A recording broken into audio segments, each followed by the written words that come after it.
नमस्कार, मैं हूं मनमोहन भट्ट। लोकसभा चुनाव में अब प्रत्याशी फाइनल हो गए हैं। मुकाबला रोचक होगा या नहीं होगा ये तो 4 जून को पता चलेगा, लेकिन प्रत्याशियों के मैदान में आने के बाद अब कई प्रकार की चर्चाएं होनी शुरू हो गई हैं। चर्चाओं में हम आज बात करेंगे हरिद्वार संसदीय सीट की। पहले यहां का मुकाबला रोचक हो सकता था जब बीजेपी के प्रत्याशी त्रिवेंद्र सिंह रावत के खिलाफ हरीश रावत मैदान में होते, लेकिन अब हरीश रावत तो मैदान में नहीं है। अपने बेटे को हरीश रावत ने टिकट दिलवा दिया है। क्या राजनीतिक समीकरण हरिद्वार के हैं? कौन कहां पर खड़ा हुआ नजर आता है और किस तरीके की आंकड़ेबाजी हो सकती है? कौन किस पक्ष में खड़ा हुआ नजर आ सकता है? बीएसपी का क्या रोल होगा? निर्दलीय क्या भूमिका निभाएंगे? क्या बीजेपी के लिए यह सीट थोड़ी सी आसान हो गई है? यह सब बात करने के लिए मेरे साथ हमारे वरिष्ठ सहयोगी हैं गजेंद्र रावत। गजेंद्र लंबे समय से पत्रकारिता करते रहे हैं और गजेंद्र भाई जो है काफी मुखर होकर अपनी बात कहने के लिए जाने जाते हैं। बात कड़वी हो सकती है लेकिन बात सही होती है। गजेंद्र भाई, स्वागत है हमारे इस चैनल में। धन्यवाद। एक बार फिर से हम लोग चर्चा कर रहे हैं। अब खुल गया है मैदान, समझ में आ गया कि कौन खिलाड़ी कहां पर खड़ा हुआ है। कैसे देखते हैं हरिद्वार सीट की अगर हम बात करें? जो आपने शुरू में कहा कि पहले ये जो है मतलब अच्छी फाइट नजर आ रही थी, और मुझे लगता है कि जिस प्रकार से भारतीय जनता पार्टी के लोग चुनाव लड़ रहे हैं वो इस चुनाव को एमपी तक नहीं ले जा रहे हैं, बल्कि भाजपा का कहना है कि ये पीएम का चुनाव है। आप इसको जरूर गौर कीजिएगा, ये एमपी का नहीं पीएम का चुनाव है। वो जो प्रत्याशियों की कहीं गणना नहीं कर रहे हैं और उनका मानना है चूंकि हम मोदी के फेस पर ही जो है मैदान में जा रहे हैं, तो जगह जगह इसी जो है मोदी नाम का जो उनकी माला ले रखी है उसी का जाप हो रहा है। अगर मोदी नाम की माला का जाप कर रही है बीजेपी, जो हमेशा ही करती है, पिछले 10 साल से तो हो ही रहा है, लेकिन अगर हम हरिद्वार में देखें प्रत्याशियों को तो 4 प्रत्याशी खुल गए हैं। त्रिवेंद्र रावत, हरीश रावत के बेटे वीरेंद्र रावत, निर्दलीय उमेश और भावना पांडे बीएसपी से। इन चारों को कैसे आप आंकते हैं? मतलब अगर इन प्रत्याशियों की बात करें तो भारी भरकम कौन सा दिखता है? किसके पास क्या ताकत है? कौन अपनी बात कहने में सक्षम होगा अगर प्रत्याशियों की बात करते हैं तो? हरिद्वार लोकसभा सीट पर उत्तराखंड बनने से पहले से लेके और अभी तक भी अधिकांश समय पर जो है भारतीय जनता पार्टी के लोग यहाँ जीतने में कामयाब रहे हैं। और स्टेट बनने के बाद एक बार हरीश रावत जीते हैं 2009 का इलेक्शन, और आपको ध्यान होगा कि बार 2004 में समाजवादी पार्टी का भी यहाँ पे कैंडिडेट इसलिए जीत गया था कि उसका कहना था कि मैं हरिद्वार को जो उत्तर प्रदेश में मिला दूंगा। इस ग्राउंड पर वहां भारी भरकम वोट हुआ और वो कैंडिडेट जीत गया। और जहां तक भारतीय जनता पार्टी का साया वाले कैंडिडेट का जिनका आपने नाम लिया है, फिर वही बात आती है कि आखिरकार जो ये चुनाव हो रहा है, ये चुनाव फिर वही तो भाजपा के लोग प्रचारित करेंगे प्रधानमंत्री का चुनाव है। प्रधानमंत्री का फेस वो मोदी को बता रहे हैं और उनका कहना है कि सामने कौन है ये बताइए। और ये बात कहीं ना कहीं सच भी होती है कि मतलब एक कॉमन मैन ये जरूर देखता है कि हमारा प्रधानमंत्री कौन होगा। अगर कांग्रेस की बात करेंगे तो उनके प्रधानमंत्री के उम्मीदवार उनके प्रधानमंत्री के जो प्रत्याशी होंगे वो राहुल गांधी होंगे या गठबंधन का कोई और होगा, तो कांग्रेस भी वो प्रचारित कर सकती है, लेकिन कांग्रेस नहीं कर रही है वो प्रचारित। मुझे लगता है कि ऐसा कई बार हुआ है। मतलब जब मनमोहन सिंह प्रधानमंत्री बनाए गए थे 2004 में, तो कहीं वो फेस नहीं थे और उस समय साइनिंग इंडिया चल रहा था पूरे देश में। भारतीय जनता पार्टी इतनी ओवर कॉन्फिडेंस थी कि उसने समय से पहले चुनाव करवा दिए, और जो हो हल्ला आज आप देख रहे हैं चारों तरफ दिखाई जा रहा है कि राम राज आ गया और सब कुछ चाक चौबंद हो गया, बहुत शानदार हो गया, तो ऐसा उस समय भी दिखाया गया था। लेकिन जब चुनाव परिणाम आए तो आपने देखा कि जो भारतीय जनता पार्टी थी भरभरा कर गिर गई, और जो है देश के लोगों ने जो है जो यूपीए जो गठबंधन था उसको जो है बहुमत दिया। तो कहीं ऐसा ही कोई डर बीजेपी के अंदर है जिसके कारण तमाम विधायकों को, पूर्व विधायकों को, बीजेपी के भी नेताओं को, बीएसपी के भी नेताओं को, कांग्रेस के भी नेताओं को अपने पाले में शामिल कराया जा रहा है? ऐसा डर लगता है इसी कारण हो रहा है? ये शामिल हो रहे हैं, लेकिन ये 2 तरीके से हो रहे हैं। एक तो इनको यहाँ की प्यार प्रेम से शामिल करो आप, या फिर ये ढूंढे जा रहे हैं कि किस किस के जो है लूप होल्स हैं उनको ढूंढा जा रहा है। और वो तो दूसरा आपने एंगल देख लिया कि अब तो जेल जाने की नौबत आ रखी कि भाई अगर आप हमारे साथ खड़े नहीं तो आपके साथ कहीं भी कोई चीजें हो सकती है। जहां तक चेहरे की बात है तो निश्चित रूप से भाजपा का इसमें एज हो सकता है कि उन्होंने मोदी का जो है चेहरा आगे करा हुआ है, तमाम बातें हैं। हरिद्वार को जहां तक हम देखते हैं कि अभी तक त्रिवेंद्र रावत के सामने कोई फाइट नहीं है, क्योंकि त्रिवेंद्र रावत भी वहां पर यही कह रहे हैं कि नरेंद्र मोदी ने जो 10 साल में काम किए उन्हीं को लेकर वो डिस्कस कर रहे हैं। दूसरा एक और चीज वहां पर मैं देखता हूं कि त्रिवेंद्र सिंह रावत ने टिकट मिलने से अब तक एक सिंपैथी अपने पक्ष में क्रिएट की है और वो दिखाई दे रही है।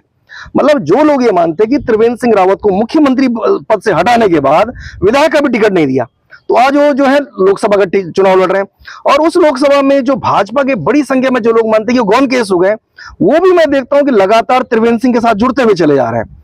और जो दूसरा और तीसरा पक्ष जो आपने कहा कि निश्चित रूप से हरीश रावत के बेटे को टिकट दिया है, आक्रोश होगा बहुत। मतलब अधिकांश लोग ये मानते थे कि हरीश रावत चूंकि वहां पहले से ही सांसद रह चुके हैं, उसके बाद वो जो है भारत सरकार में मंत्री हुए, उसके बाद वो मुख्यमंत्री बने, तो वो एक बड़ा चेहरा थे।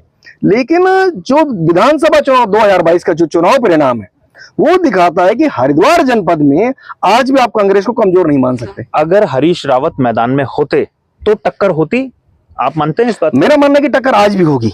अच्छा। ऐसा नहीं कि आप इसको वन साइड मान के चलिए। आप देखिए कि अभी तक तो ये भी पत्ते नहीं खुले कि अगर आपने रमेश पोखरियाल निशंक का टिकट काटा है, उसके क्या रेफरकेशन होंगे। रमेश पोखरियाल निशंक के जो समर्थक थे, जो पिछले 10 सालों से उनके साथ काम कर रहे थे, वो कहाँ है? क्या उनके चेहरे पे आपको कॉन्फिडेंस दिखाई दे रहा है? वो आपको फील्ड में दिखाई दे रहे हैं? वो तमाम चीजें आने वाले समय में ऐसी देखी बात जाएगी। तो हरीश रावत के साथ भी हो सकती है कि कांग्रेस के एक खेमा तो बहुत नाराज है, जो चुनाव लड़ना चाहता था, या वीरेंद्र रावत का वैसा समर्थन नहीं करेगा जैसे हरीश रावत का कर सकता था। मेरा मानना है कि उनके पास तो खोने के लिए कुछ है ही नहीं। वो देश की सत्ता से बाहर है, प्रदेश की सत्ता से बाहर है। उनके पास एक प्रयोग करने के लिए जरूर है, क्योंकि उस 2022 के चुनाव में इनके अधिकांश सीटों पर कांग्रेस के एमएलए हैं। और अभी भी आप देखिए कि जो हरिद्वार जनपद है, उस हरिद्वार जनपद के अंदर कांग्रेस को आप इतने हल्के मत नहीं ले सकते कि बहुत कमजोर है। लेकिन जब आप हरिद्वार जनपद की बात करते हैं और मैं हरिद्वार संसदीय सीट की बात करता हूं, तो धर्मपुर, डोईवाला, ऋषिकेश, ये 3 सीटें ऐसी आती हैं जो फिर बैलेंस कर देती हैं चीजों को, कि यहाँ पर जो वोटर है वो बीजेपी को समर्थन दे रहा है, हरिद्वार शहर का वोटर बीजेपी को समर्थन दे रहा है, रुड़की शहर का वोटर बीजेपी को समर्थन दे रहा है। तो ऐसा लगता है कि कहीं कुछ द्वंद है, फंसा हुआ है, ऐसा लगता है, या आपको लगता है कि एक पार्टी के लिए थोड़ा सा एज है? जो 2019 का चुनाव था, उस 19 के चुनाव में हमने देखा कि सबसे कम मार्जिन से भारतीय जनता पार्टी हरिद्वार सीट से जीती थी। जो 5 लोकसभा सीटें थी, उनमें से जो सबसे जीत का कम मार्जिन था वो हरिद्वार ही था। और उस हरिद्वार के पीछे वही कारण जो आप बता रहे कि हरिद्वार में बीजेपी कमजोर थी। और इन 3 विधानसभाओं में ऋषिकेश हो गया, धर्मपुर हो गया, डोईवाला, क्योंकि पहाड़ का एक बड़ा वर्ग यहाँ पहुंच चुका है, और वो ये मानते हैं कि उन्होंने जो है बीजेपी को वोट किया। हो सकता है आज भी वो स्थितियां हो। एक स्टडी हम लोग कल कर रहे थे, उसमें जो दिखाई दिया, हरिद्वार जनपद में जो 3 सीटें कांग्रेस जीती हैं, वो तीनों रिजर्व सीटें हैं। SC candidates, SC seat Congress ने जीती है।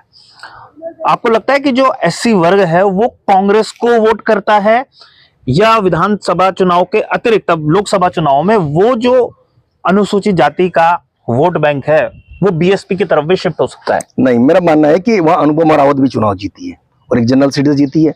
अनुपमा रावत के चुनाव दौरान हमने देखा कि भाजपा ने जो यतीश्वर के साथ साथ एक बीएसपी से एक मुसलमान कैंडिडेट को प्रोजेक्ट किया, और वो वहां का जो मतदाता था, वहां का जो मुसलमान था, वो समझ गया कि भारतीय जनता पार्टी ने एक ऐसा ट्रैप तैयार किया है जो आज भी कहा जा रहा है।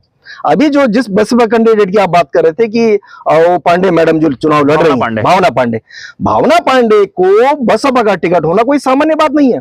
वो एक बड़ा वर्ग ऐसा है जो इस बारे में डिस्कस करता है इलेक्शन के बारे में। उनका कहना है कि भाजपा का ही एक किया कराया काम है कि एक जो नाराजगी वाला वोट हो कुछ इस प्रकार का हो, ताकि वहां डाइवर्ट हो जाए, या वो कांग्रेस के वोट बैंक पर डेंट मारे, ऐसा मेरा मानना है। और वो जो क्वेश्चन आप मानने की सिर्फ एससी वोट है, वहां पर आज की तारीख में 2.5 लाख के करीब तो मुस्लिम वोट है। निश्चित रूप से वो है। जो दलित वोट है वो अगर नहीं, मेरा जो सवाल था, अगर मैं उसको बिल्कुल सीधा समझूं कि 2014 और 2019 लोकसभा चुनाव में यह माना गया कि जो बीएसपी का वोट है वो टूटा है और वो बीजेपी के खाते में गया है, इसलिए बीजेपी चुनाव पूरे देश भर में बड़े अंतर से जीतने में कामयाब रही है। वो फैक्टर यहां पे दिखाई देगा इस बार या नहीं दिखाई देगा? आपने देखा कि जिस मायावती के भी उत्तर प्रदेश में 4 बार मुख्यमंत्री वहां बनी, आज उस इतने बड़े प्रदेश में उनके पास एक सिंगल विधायक है, और एक सिंगल विधायक उत्तराखंड में भी है। यहाँ 2 थे, अब एक की तो मौत होगी, सरबत करीम अंसारी की, उस सीट पर भी इलेक्शन भी डिक्लेयर नहीं किया उन्होंने। वो मायावती के बारे में भी यही बताया जाता है कि मायावती की गर्दन भी ईडी और सीबीआई ने दबा रखी है। चलिए, और जो विषय था कि वोट बैंक शिफ्ट हो गया, निश्चित रूप से हुआ। भाई जो मायावती इलेक्शन में खुलकर जो बोलती थी, उससे पहले लोगों ने, हमने उनके बड़े बड़े भाषण सुने, वो अब उनके पास एक पिन पॉइंट पे एक पढ़ा हुआ कागज आता है। जो आपने अभी कुछ दिन पहले दिल्ली में राजू भंडारी के पास एक कागज देखा कि राजू भंडारी इसको पढ़ रहे हैं कि मोदी जी की नीतियां बहुत शानदार है, फलाना है ढिमकाना है। तो निश्चित रूप से मायावती का जो वोट बैंक है उसको बीजेपी ने खाया, इसमें कोई दो राय नहीं है। लेकिन इसके बावजूद भी इस बार क्या होगा? इस बार भी मेरा मानना है कि एक बड़ा वर्ग है उस हरिद्वार जनपद के अंदर, अगर अभी भी उनके 2 एमएलए जीत कर आए हैं, और जो और भी सीटें अभी आपने देखा तो जब ये स्टेट बना, इस उत्तराखंड के अंदर बसपा के 7 से 8 विधायक जीत कर आते थे। उन्होंने जरूर कुछ उनके उसमें डेंट मारा, लेकिन अभी भी एक बड़ा वर्ग है। मेरा मानना है कि 1 लाख वोट तो उनके आंख बंद करके किसी को भी देंगे तो 1 लाख वोट बीएसपी वाले को वैसे पड़ जाएंगे। अब जो बीएसपी वाले को वो वोट जाएंगे, बीएसपी का वोट बीएसपी को जाएगा, कुछ निर्दलीय विधायक और निर्दलीय प्रत्याशी वोट काटेंगे, इसका किसको फायदा होगा या किसको नुकसान होगा? कुछ इसका आकलन किया कभी? आप ये देखिए कि एक आदमी निर्दलीय विधायक है, अब वो निर्दलीय सांसद का चुनाव लड़ रहा है। आखिरकार जब इस देश में प्रधानमंत्री के चुनाव के लिए वोट हो रहा है, जो बीजेपी के लोग कह रहे हैं, वो यही तो बात कर रहे हैं कि हम किसको चुनने जा रहे हैं, हम इस देश में एक नई सरकार के लिए चुन रहे हैं। तो हरिद्वार जनपद के लोग और जो ये पूरी लोकसभा के, जो हरिद्वार लोकसभा के लोग हैं, एक निर्दलीय को क्या सोचकर वोट करेंगे? आखिरकार उनको बताना पड़ेगा कि आप लोगों को वोट देकर होगा क्या। अगर त्रिवेंद्र सिंह को वोट देते तो एक उम्मीद उन लोगों को लगेगी कि ये जो है भारत सरकार में मंत्री बन सकते हैं। अगर जो वीरेंद्र रावत है उनके लिए एक होप होगी कि अगर उनकी सरकार आती है, उनको कोई कोलिशन होता है तो एक स्कोप बन जाएगा कि वो इस क्षेत्र के लिए कुछ ऐसा कर पाएंगे। निर्दलीय भी अपना समर्थन दे देगा अगर जीत जाएंगे तो। ये निर्दलीय वाला जो विषय है, निर्दलीय को उन्होंने देख लिया कि वो पिछले 2-1 साल के भीतर जो सब हुआ है, और वो आप भी इसको बहुत बेहतर ढंग से जानते हैं कि निर्दलीय विधायक की कुर्सी सिर्फ रितु खंडूड़ी की कृपा पर अटकी हुई है। जिन पे दल बदल कानून लागू होता है, पूरा देश इस बात को जानता है।